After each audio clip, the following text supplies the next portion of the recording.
Hello students, welcome to my YouTube channel.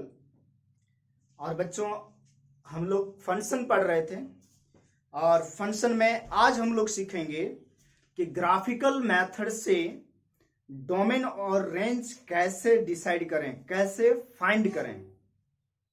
जैसे बच्चों, अगर हम लोगों को किसी फंक्शन का ग्राफ आता है, यानी हम किसी भी फंक्शन का ग्राफ आसानी से ड्रॉ कर सकते हैं अगर कर लेते हैं, या तो कभी ग्राफ दिया हुआ हो तो हम उस फंक्शन का डोमेन और रेंज आसानी से फाइंड आउट कर सकते हैं। ठीक है बच्चों, तो डोमेन, सबसे पहली बात करें कि ग्राफिकल मेथड से हम लोग डोमेन कैसे फाइंड करेंगे। डोमेन, ठीक है, अगर हम डोमेन की बात करें कि डोमेन कैसे फाइंड आउट करना चाहिए, अगर ग्राफ गिवन है तो, अगर फंक्शन का ग्राफ गिवन है, if graph of function y equal to F X is given, that is known, पहले से पता है। अगर फंक्शन का ग्राफ हम लोग को पहले से पता है, y equal to F X function का ग्राफ अगर हम लोग को पहले से पता है, तो बच्चों हम लोग डोमेन कहां देखेंगे। अगर फंक्शन का ग्राफ पहले से आपको पता है तो डोमेन हम लोग एक्स एक्सिस में देखते हैं और रेंज जो है वाई एक्सिस में देखते हैं। तो आप बोलोगे सर कि एक्स एक्सिस में हम लोग डोमेन कैसे देखेंगे, तो बच्चों हम देखेंगे कि एक्स एक्सिस में ग्राफ कहां से लेकर के कहां तक है, वही हमारा क्या हो जाएगा, domain.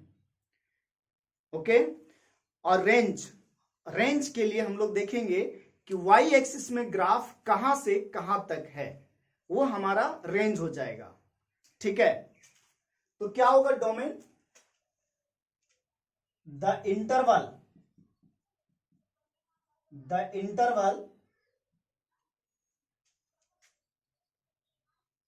Of set of values of x, set of values of x on x axis, कहां पर देखेंगे, x axis में। the interval of set of values of x on x axis, the interval of set of values of x on x axis where, तो ऐसे लिखते हैं, where graph of function, where graph of function is drawn, जहां पर graph function का graph draw किया हुआ हो। जैसे देखो, आप इधर समझो, ज्यादा बेहतर होगा। जैसे बच्चों ये एक्स एक्सिस है आपका और ये वाई एक्सिस है, ठीक है, सॉरी ये एक्स एक्सिस और ये आपका वाई एक्सिस हो गया। एक मैं ग्राफ ड्रॉ करता हूं, जैसे मैं ये ग्राफ ड्रॉ कर दिया, चाहे ये ग्राफ कोई भी फंक्शन का होगा, पता नहीं किसका है, इस तरह से ये मैं ड्रॉ कर दिया ग्राफ। अब देखो ये जो है, यहां पर x का वैल्यू सपोज दैट -2, ये 0 हो गया और ये गया है 4 तक। ठीक है, इसी तरह नीचे ये ग्राफ जो है y एक्सिस में नीचे आया है -1 से लेकर के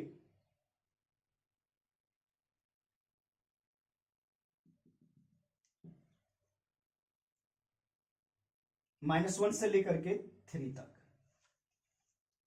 ठीक है, तो the interval of set of values of x on x axis where graph of function is drawn. तो x एक्सिस में जो फंक्शन का ग्राफ है वो कहां से कहां तक ड्रॉ किया हुआ है, -2 से लेकर के 4 तक, -2 से लेकर के 4 तक।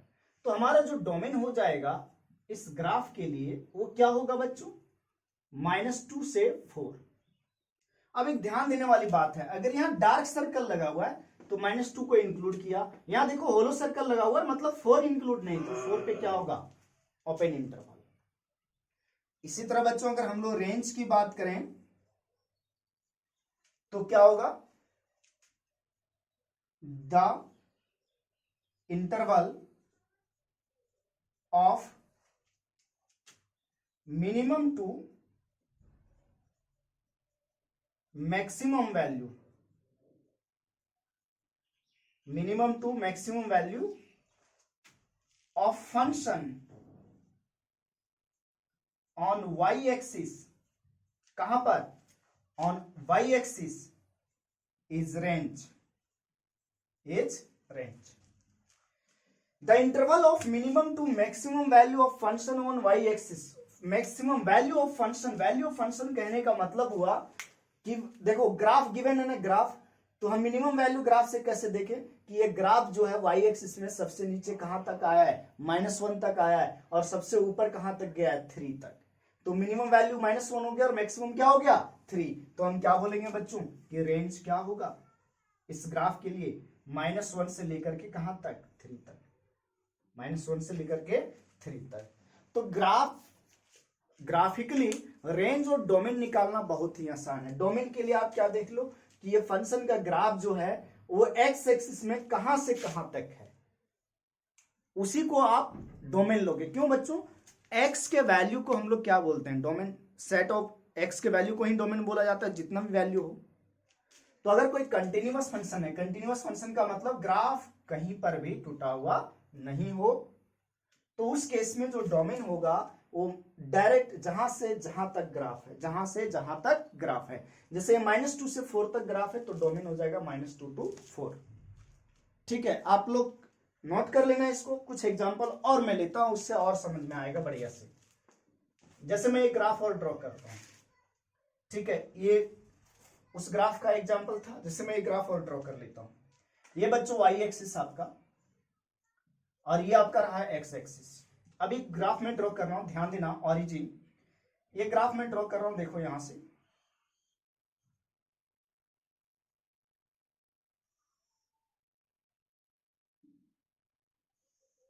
ठीक है,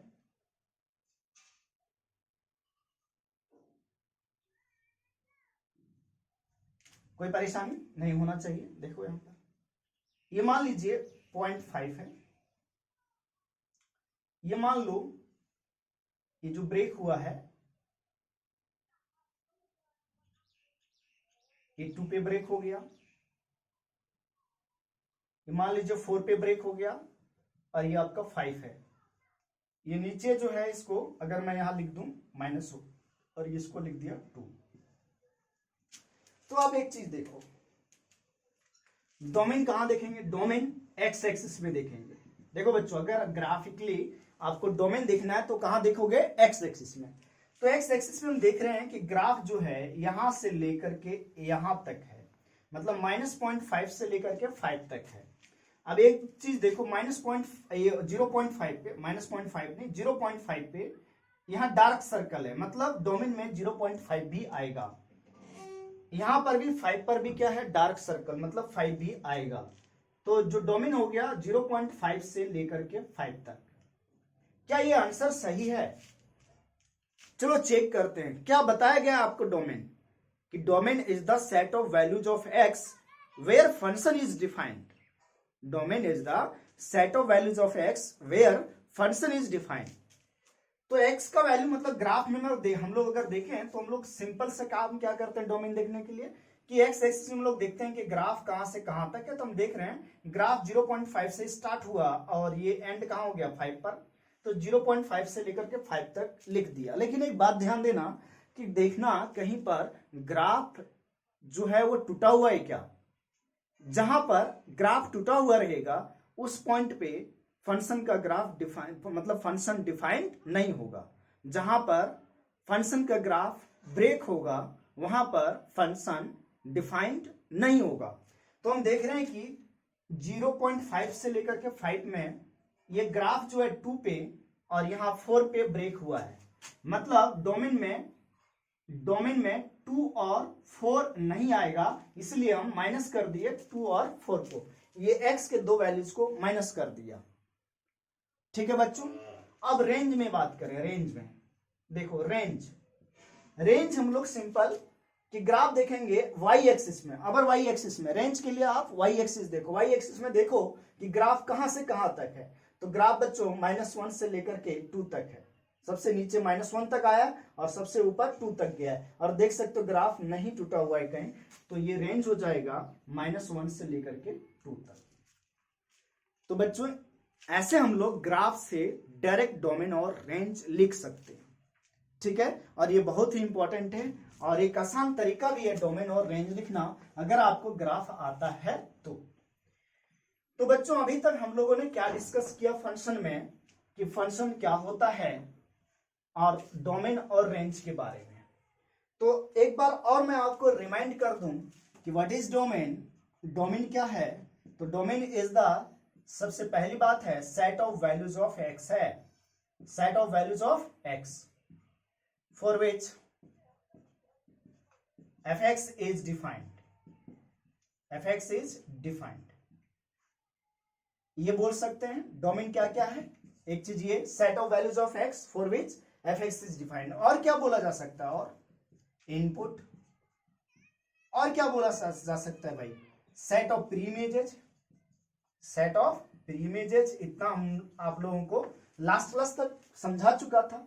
set of values of x for which fx is defined, input, set of pre images, और तीसरा x एक्सिस।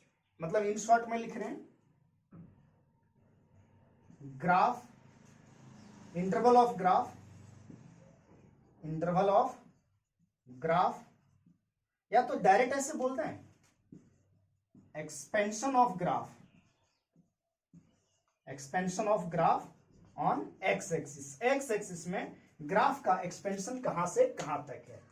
इसी तरह बच्चों रेंज, रेंज क्या होगा? What is range? तो बच्चों रेंज क्या होगा?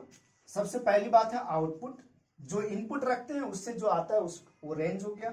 सेकेंड पॉइंट हम लोग क्या बोल सकते हैं और करके, कि आउटपुट हो गया set of values of, set of values of y. ठीक है, for every input, for every values of x, x के हर एक वैल्यू के लिए set of value of y को क्या बोलेंगे? रेंज। और क्या बच्चों? Set of images, set of images. और क्या बोल सकते हैं बच्चों ग्राफिकल मेथड से? Expansion of graph, expansion of graph, expansion of graph on Y axis. आप इतना भी याद रख लो तो आपको डोमेन और रेंज के बारे में इंफॉर्मेशन हमेशा रहेगा, इंफॉर्मेशन हमेशा रहेगा बच्चों। ठीक है, चलो आप बढ़िया से देख लो, आप लोग बढ़िया से क्लियरली देख लो और लिख लो। तो बच्चों अब हम लोग डिस्कस करते हैं डिफरेंट टाइप्स ऑफ फंक्शन।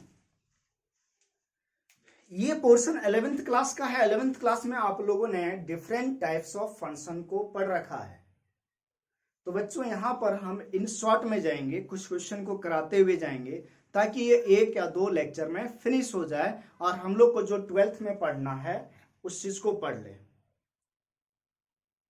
ठीक है बच्चों, और 11th के पोर्शन को इसलिए कंप्लीट करना जरूरी है क्योंकि इसके बिना हम आगे बढ़ नहीं सकते हैं। ठीक है, तो सबसे पहले मैंने जो फंक्शन लिया है डिफरेंट टाइप्स ऑफ फंक्शन में, ट्रिग्नोमेट्रिक फंक्शन।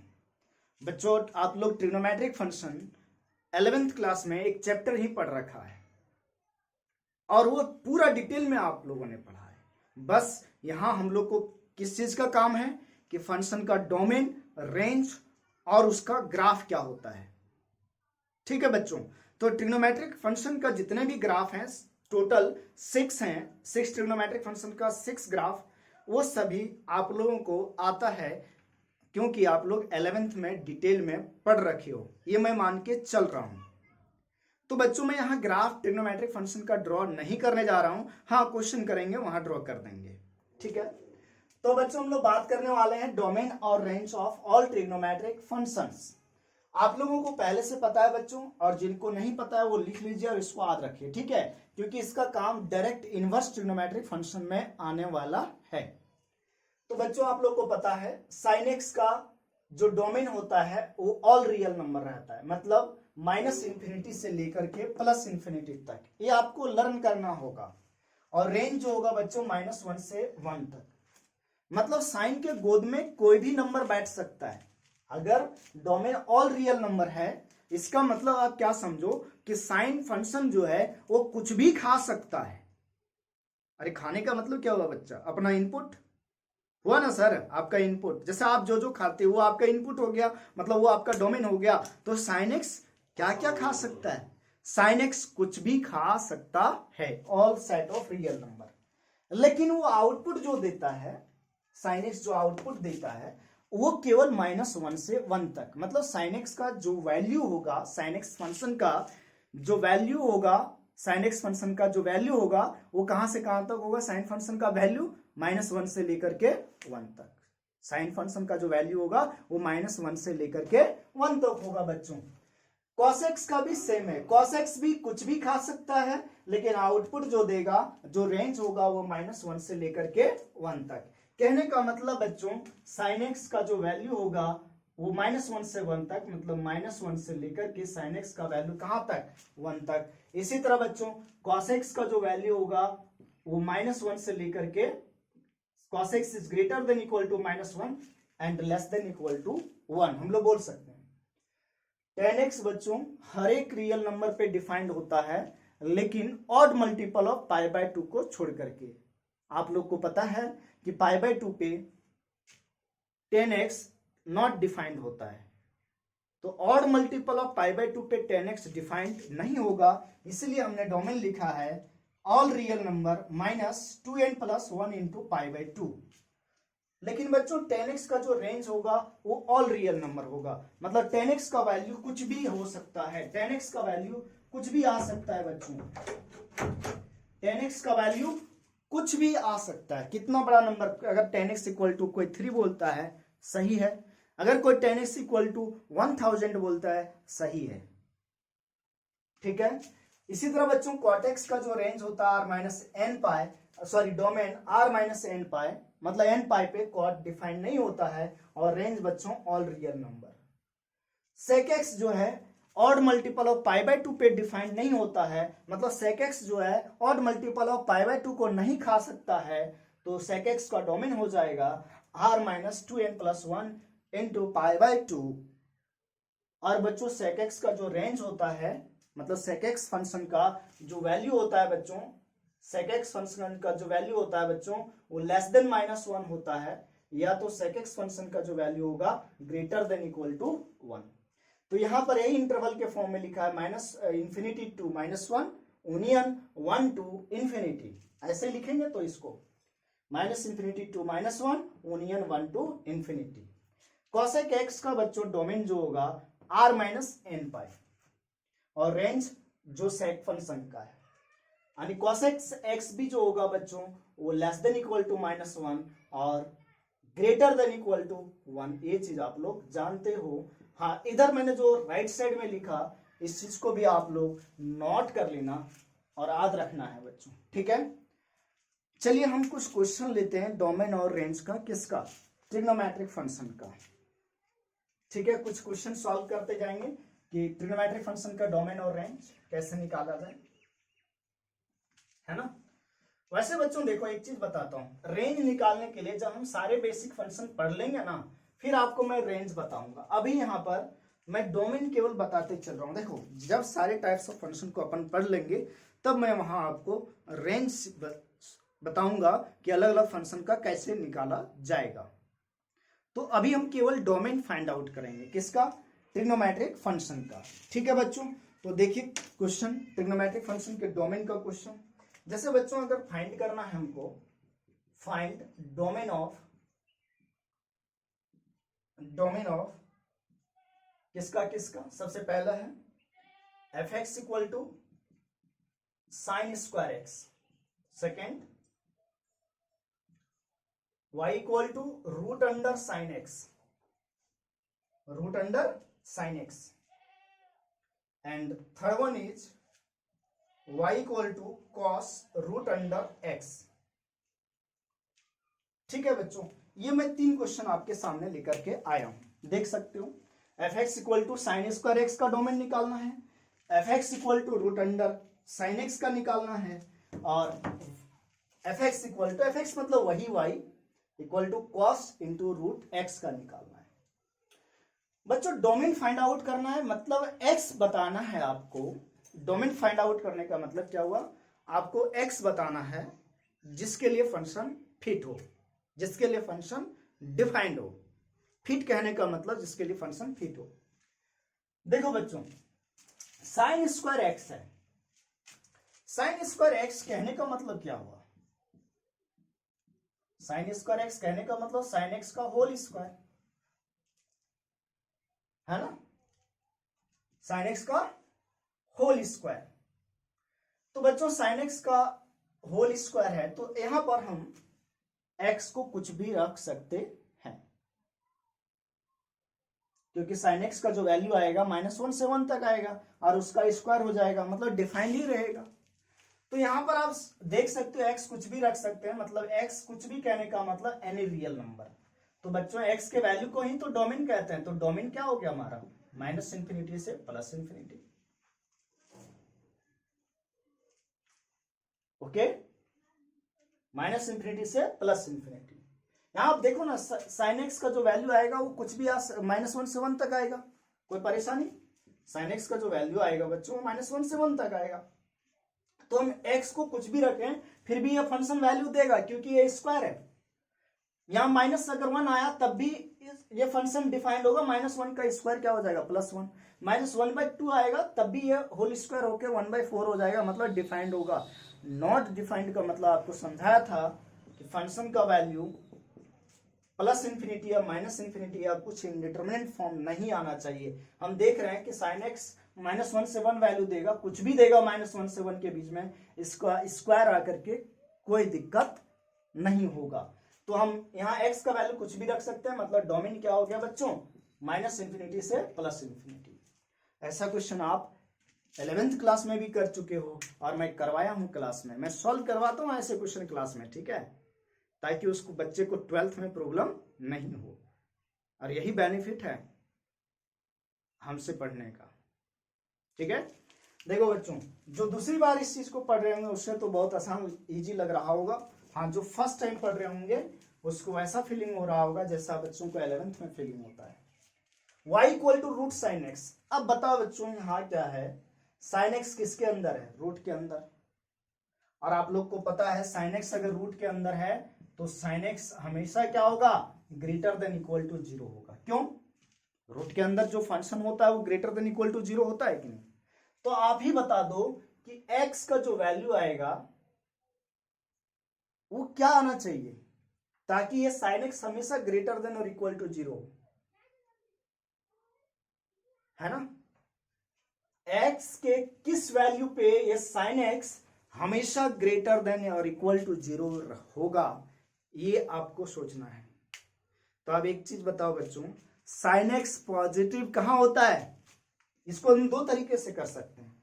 एक तो क्वाड्रेंट से, कि साइन एक्स जो है पॉजिटिव फर्स्ट क्वाड्रेंट और सेकंड क्वाड्रेंट में होता है। तो आप देखो बच्चों, यहाँ 0 होता है, ये π/2, ये पाई, फिर ये बच्चों 2π, ये क्या होगा 5π/2 होता है बच्चों, और ये क्या होता है 3π, फिर ये क्या 4π, ये क्या होता है बच्चों 9π/2, और ये क्या होगा, कितना पाई होगा 5π होगा। तो आप बताओ बच्चों कि साइन एक्स पॉजिटिव तभी होगा जब वो फर्स्ट क्वाड्रेंट और सेकंड क्वाड्रेंट में होगा।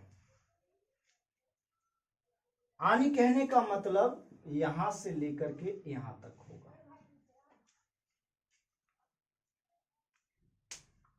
ठीक है। आनी साइन एक्स का वैल्यू अगर 0 से पाई हो, 0 से पाई, एक्स का वैल्यू अगर 0 से पाई हो तो साइन एक्स पॉजिटिव होगा। 2π से 3π हो, साइन एक्स पॉजिटिव होगा। 4π से 5π हो, साइन एक्स पॉजिटिव होगा। तो हम इसको ऐसे भी बोल सकते हैं बच्चों कि देखो लिखने का तरीका, x बिलोंग्स टू आप क्या करो, 0 से पाई लिख दो, 0 टू पाई, मैं लिख दिया इस तरह से 0 टू पाई। अब इसमें देखो साइन एक्स फंक्शन जो है वो पीरियोडिक फंक्शन है, आप लोग 11th क्लास ट्रिग्नोमेट्री में पढ़ रखे हो, और साइन एक्स का पीरियड कितना होता है 2 पाई। तो आप क्या करो, इसमें 2n पाई ऐड कर दो यहां भी, और यहां भी 2n पाई ऐड कर दो। अब आप देखो जब n का वैल्यू 1 रखोगे आप तो कितना आएगा, 2 पाई आएगा, और इधर कितना आएगा 3 पाई आएगा। तो 2 पाई से लेकर के कहां तक बच्चों, 3 पाई तक। n का वैल्यू 0 रखोगे तो 0 से पाई तक। अच्छा n का वैल्यू अगर -1 रखोगे तो -2 पाई से लेकर के, देखो -1 रखो, -2 पाई से लेकर के -पाई तक। तो आपको पता है बच्चों -पाई यही होता है, -2 पाई यहां होता है, और माइनस में कौन छोटा होगा, ये वाला छोटा होगा, और ये वाला क्या होगा बड़ा। तो -2 पाई से -पाई तक। तो एक तो आपने डोमेन फाइंड आउट कर लिया, कौन सा तरीका से, क्वाड्रेंट से। दूसरा तरीका एक और चीज है बच्चों कि आप ग्राफ ड्रॉ कर लो साइन एक्स का, और साइन एक्स फंक्शन का आप लोग ग्राफ ड्रॉ करने जानते हो। देखो यही चीज यहाँ ग्राफ से भी हम लोग लिख सकते हैं, और ग्राफ क्या होता है साइन एक्स का, ये इस तरह से होता है बच्चों, आप लोग जानते हो। ये साइन एक्स का ग्राफ है, देखो आप। अब बताओ sine x greater than equal to 0, sine x greater than equal to 0, यानी फंक्शन का value greater than equal to 0 होगा, मतलब एक्स एक्सिस से ऊपर। अगर साइन एक्स बोल रहा है पॉजिटिव, तो साइन एक्स का ग्राफ पॉजिटिव कहाँ है, एक्स एक्सिस से ऊपर। तो एक्स एक्सिस से ऊपर में कौन सा पोर्शन है बच्चों, ये वाला पोर्शन आप देख रहे हो। फिर कौन सा पोर्शन बच्चों, ये वाला पोर्शन है कि नहीं, ये देख रहे हो आप, इधर भी देख सकते हो ये वाला पोर्शन। तो बहुत ही सिंपल है, देखो बच्चों ये 0 और ये क्या होता है पाई।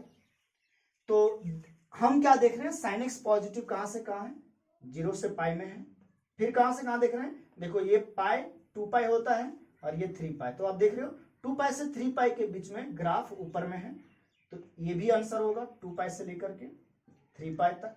इसी तरह से बच्चों आगे कौन सा आएगा, 4 पाई से लेकर के 5 पाई तक, एंड सो ऑन। इधर हम लोग देखें बच्चों तो ये कितना होता है -पाई, और ये कितना होता है -2 पाई। तो आप देख सकते हो -2 पाई से लेकर के -पाई तक। इसी तरह बच्चों क्या आएगा, -4 पाई से लेकर के -3 पाई तक, इस तरह से आएगा। तो ये जितना भी इंटरवल लिखा गया है, ये सभी में आप क्या देख रहे हो, साइन एक्स एक्स एक्सिस से ऊपर है, साइन एक्स एक्स एक्सिस से ऊपर है, मतलब sine x greater than equal to 0 है। तो ये सभी डोमेन हो जाएगा। अब इस तरह से सब कुछ लिख नहीं सकते हैं, तो आप लोग जानते हो कि ट्रिग्नोमेट्री में हम लोग जनरल फॉर्म में लिखते हैं। तो जनरल फॉर्म में अगर इसको अपन लिखेंगे बच्चों तो बहुत ही आसान है। क्या करो, साइन एक्स का पीरियड कितना होता है 2 पाई। तो जो सबसे छोटा है ना उसमें 2n पाई ऐड कर दो। तो 0 में 2n पाई ऐड करेंगे तो 2n पाई होगा, और पाई में 2n पाई ऐड करेंगे तो 2n + 1 इंटू पाई हो जाएगा बच्चों, और ये हमारा डोमेन हो जाएगा। देखो यहां भी वही लिखा था।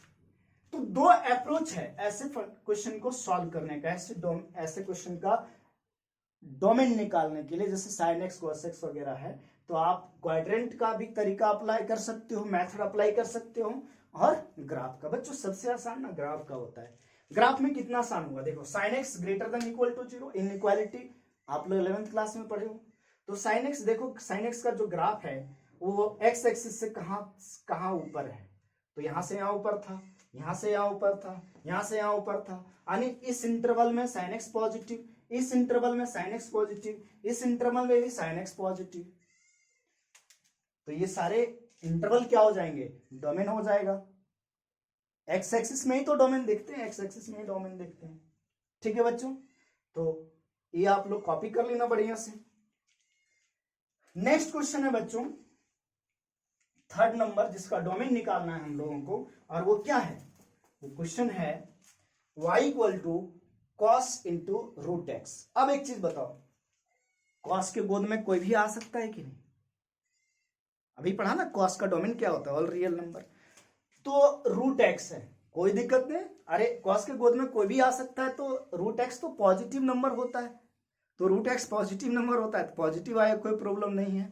लेकिन आप देखो रूट के अंदर कौन है, x, तो x हमेशा क्या होगा, ग्रेटर देन इक्वल टू 0।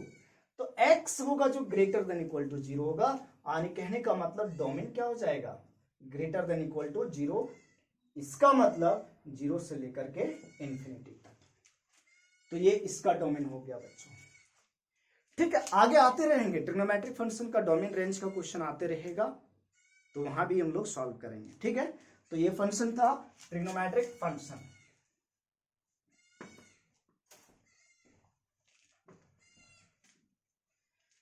चलो बच्चों, नेक्स्ट है polynomial function.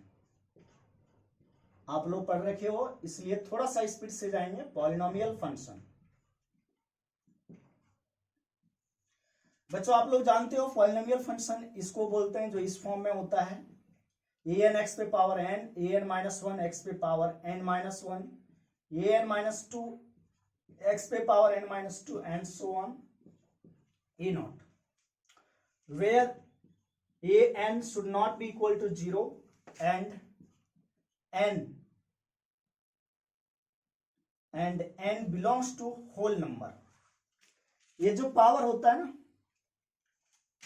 is n degree polynomial, is n degree polynomial function.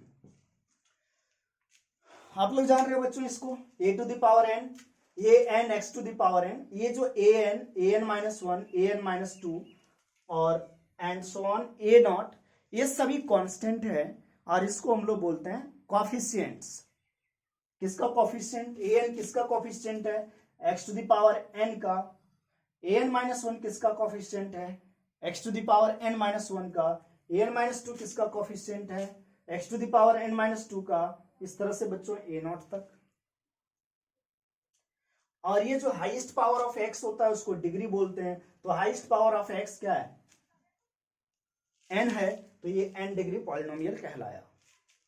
दूसरी बात कि n जो होगा वो आप लोग को ऑलरेडी पता है, 9th क्लास में भी पढ़ रखे हो पॉलिनोमियल, जिसको आप हिंदी में बहुपद बोलते थे। बहुपद बोलते हिंदी में। तो n जो होता है बच्चों वो क्या होता है? Whole number. होल नंबर का मतलब हमेशा पॉजिटिव इंटीजर होगा और 0 भी हो सकता है। ओके बच्चों, तो ये चीज आप लोग को पहले से पता है। उसके बाद आप एक चीज और जानते हैं बच्चों की f(x) = ax + b। यहाँ x का पावर 1 है ना, और ये should not be equal to 0। ये हमारा लीनियर पॉलिनोमियल है। कौन सा पॉलिनोमियल है? Linear polynomial. f(x) = ax² + bx + c such that a is not equal to 0। x का power 2, highest power of x 2 है, तो ये कैसा पॉलिनोमियल हो गया बच्चों? Quadratic polynomial. Quadratic polynomial.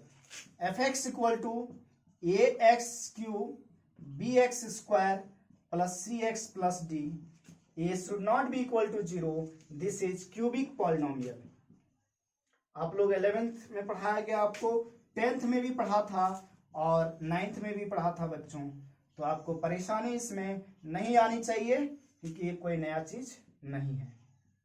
तो f(x) = ax⁴ + bx³ + cx² + d, इसको अपन बोलते हैं बच्चों by quadratic polynomial. By quadratic polynomial, ये हमारा क्या होता है बच्चों? By quadratic polynomial. तो कुछ ये स्टैंडर्ड पॉलिनोमियल है, पॉलिनोमियल फंक्शन है, जिसको आपको याद रखना होगा। अब बच्चों हम लोग बात कर रहे हैं डोमेन और रेंज की। तो बच्चों आप यहां देख सकते हो जो भी पॉलिनोमियल फंक्शन है जिसका जनरल फॉर्म ये है n डिग्री पॉलिनोमियल। यहां पर x का वैल्यू आप कुछ भी रखो, आउटपुट कुछ ना कुछ मिलेगा। इसका मतलब पॉलिनोमियल फंक्शन का डोमेन हमेशा ऑल रियल नंबर होता है। पॉलिनोमियल फंक्शन का डोमेन क्या होता है बच्चों? देखो हम लोग को क्या क्या ध्यान में रखना है फंक्शन का डोमेन और range.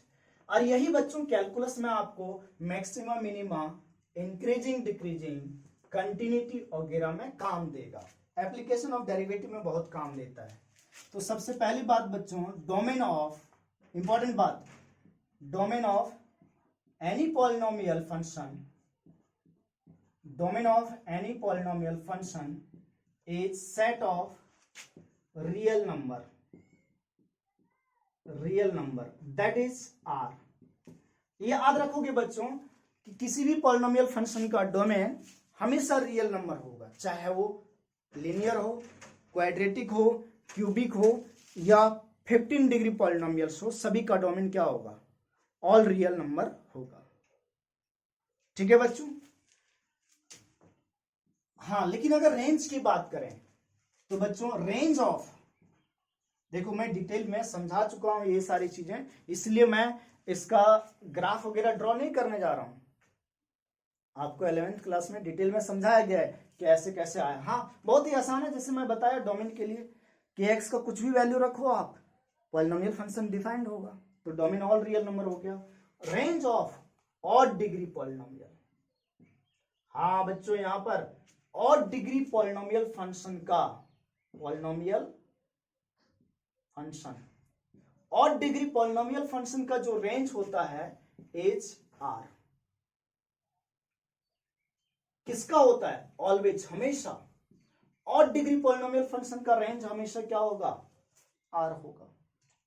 Odd degree polynomial function, जैसे बच्चों अगर आपसे कोई पूछे कि range of function f x equal to 3x³ plus 4x minus 3, आप ये बताओ कैसा पॉलिनोमियल फंक्शन है? Odd degree power, highest power of x 3 है। ऑड डिग्री पॉलिनोमियल किसको बोलते हैं?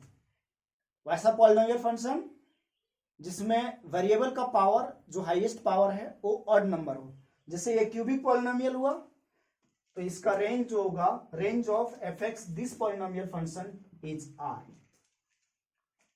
अब बात आती है सर कि इवन डिग्री पॉलिनोमियल फंक्शन का रेंज क्या होगा? तो इवन डिग्री पॉलिनोमियल फंक्शन का रेंज आपको फाइंड आउट करना पड़ेगा। मैं क्या बोला? आप लिख सकते हो अपने लैंग्वेज में कि जब भी इवन डिग्री पॉलिनोमियल, देखो अगर कोई ऑड पॉलिनोमियल फंक्शन है तो उसका डोमेन हमेशा रियल नंबर होता है, लेकिन अगर कोई ऑड डिग्री पॉलिनोमियल फंक्शन है तो उसका रेंज और डोमेन हमेशा रियल नंबर होगा, दोनों रियल नंबर होगा। लेकिन इवन डिग्री पॉलिनोमियल का फंक्शन का रेंज हम नहीं बता सकते हैं, उसको हम लोग को फाइंड आउट करना होता है। ठीक है बच्चों, तो इतनी बात आप लोगों को याद रखना है। किसके केस में? पॉलिनोमियल फंक्शन के केस में। किसके केस में याद रखोगे? Polynomial function. ठीक है बच्चों, यहां तक कोई दिक्कत नहीं होना चाहिए आपको। अच्छा बच्चों सुनो, अगर किसी लीनियर पॉलिनोमियल फंक्शन का जो कांस्टेंट टर्म है अगर वो 0 आ जाता है तो उसको ऑड लीनियर पॉलिनोमियल बोलते हैं। ऑड लीनियर पॉलिनोमियल, एक टर्म कभी भी यूज हो सकता है आगे, कहां पर? कैलकुलस में, जैसे हम लोग आगे दूसरा चैप्टर पढ़ेंगे फंक्शन को छोड़ करके, तो कहीं अगर आपको लिखा हुआ आता है ऑड लीनियर पॉलिनोमियल फंक्शन, तो इसका मतलब ये क्या होता है?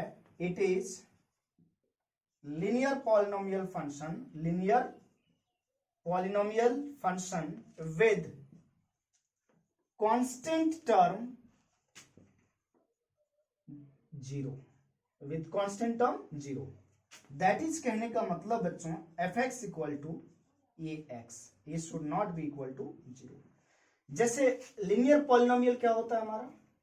ए एक्स प्लस बी, अगर बी को 0 कर दें तो ये वाला जो आएगा इसी को हम लोग क्या बोलेंगे?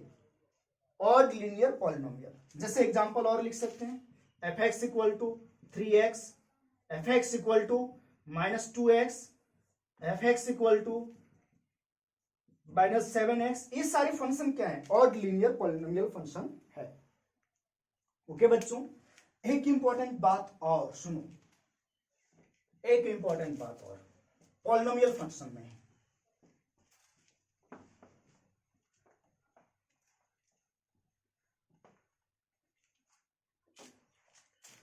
बच्चों पूरे अलजेब्रा में इस कंडीशन को सेटिस्फाई करने वाला f x plus f one by x is equal to F x into f one by x, इस कंडीशन को सेटिस्फाई करने वाला पूरे अलजेब्रा में दो ही पॉलिनोमियल फंक्शन है। कौन सा है ना? To satisfy the condition fx plus f1 by x is equal to fx into f1 by x. There are two polynomial functions which are, कौन है वो, fx इक्वल टू x पे पावर n प्लस 1 या तो fx equal to minus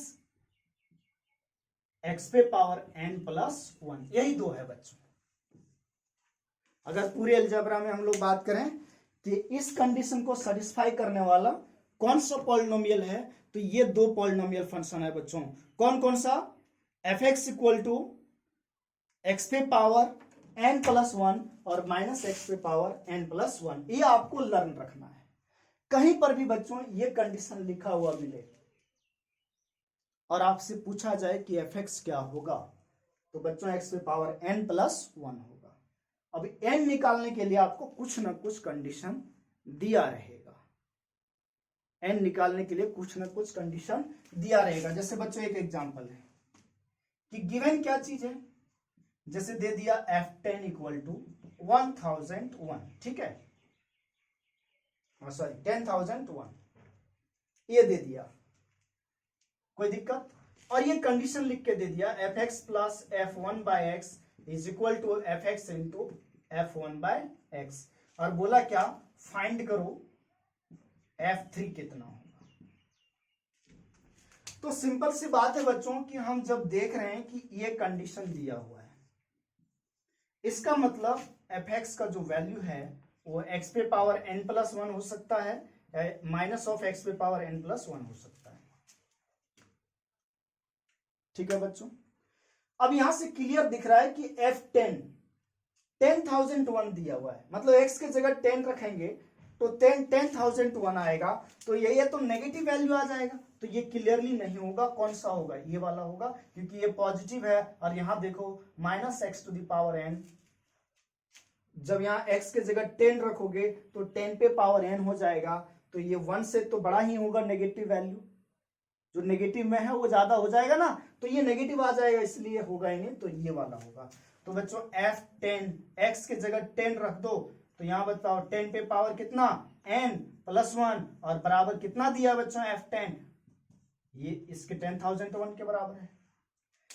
अब इधर solve करें, ये 1 इधर जाएगा राइट साइड में बच्चों, तो 10 पे पावर n इक्वल टू कितना हो जाएगा, 10,000 हो जाएगा, माइनस 1 हो जाएगा।